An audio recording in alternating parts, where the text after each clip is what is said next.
Sometimes, strange and unanswered questions occupy our minds for a long time. Questions that are not only not easy to find the answers to, but also difficult and unusual to even think about them.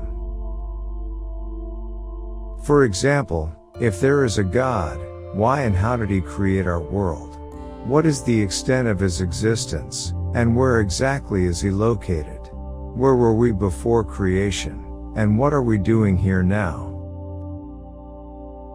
Has God created some people in perfect conditions and others in suffering and defects?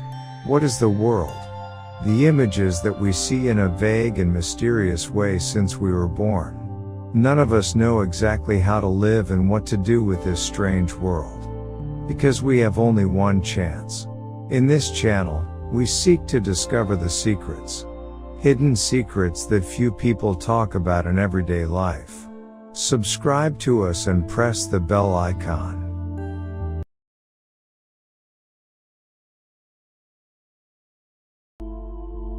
Where exactly God is in the world, or at what point or area outside our world, is a subject that has occupied the minds of mystics, spiritual masters, philosophers, and even ordinary people for many years.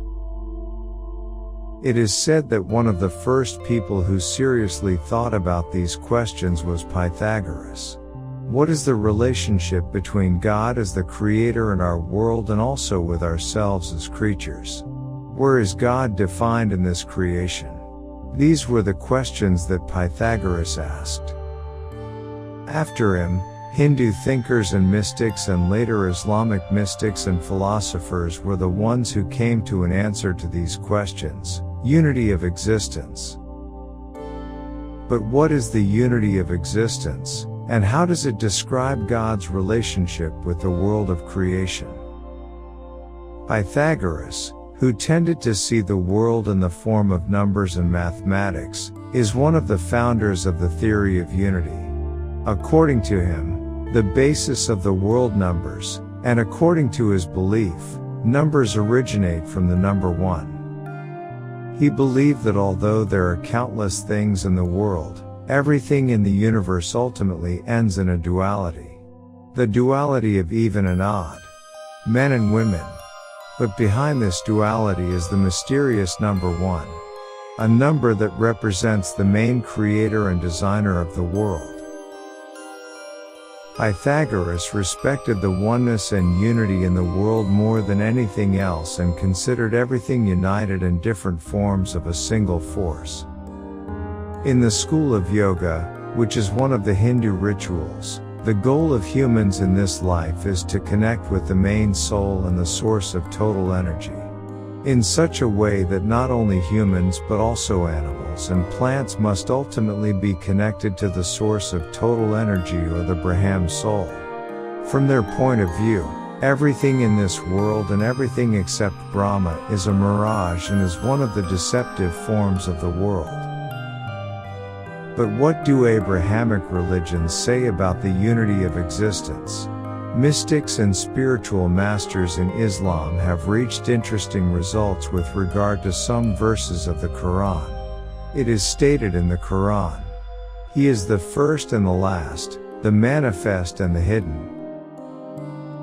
In fact, mystics have come to a conclusion from this verse and other signs that everything in the creative world is the shadows and reflections of God's existence. A mystic sees the whole world as a manifestation of God, and when he looks at the sea and the desert, he sees only God. This sentence may be slogan-like and untouchable, but it can be looked at from different perspectives. For example, in quantum physics, the principle that everything is composed of energy in the most basic possible state has caused many to believe that the unity of existence has shown itself through the lens of science. But there are also misconceptions about the unity of existence.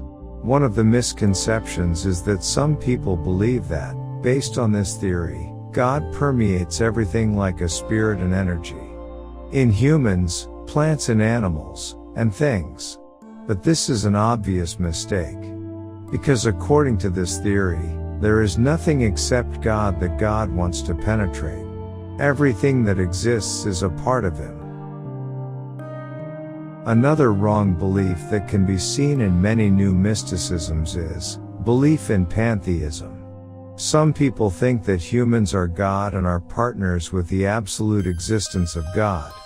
But in fact, it should be said that humans and all other beings, according to the unity of existence, are only reflections and dimensions of God, just like different mirrors that show us different images of the same face. With all this, what exactly does the unity of existence say? As we said, by giving examples, the main concept of this complex mystical view can be understood more easily. Consider a person standing in a mirrored room. These mirrors show thousands of images of him, and no two images are the same because each one shows a unique angle of the person. This example is one of the best examples to understand the unity of existence. That each of the creations is an image of the only God, but a different image and from a special angle. Or consider white light that passes through colored glass and turns into different colors. You can consider white light as God, colored glass as the universe, and humans as colored lights. With all the details that have been said, this theory is perhaps the most complex concept in all mysticism and philosophical and divine knowledge. The fact that the world, creatures, and humans are all within God, and it is in Him that the events are happening can lead to amazing results. The only truth that exists is God, and nothing else exists apart from Him. This may be the lost concept that today's people need more than anything. In this video, we got acquainted with one of the strongest philosophical and mystical questions and challenges called unity of existence. We saw that our world and even ourselves are nothing apart from God and as shadows and images.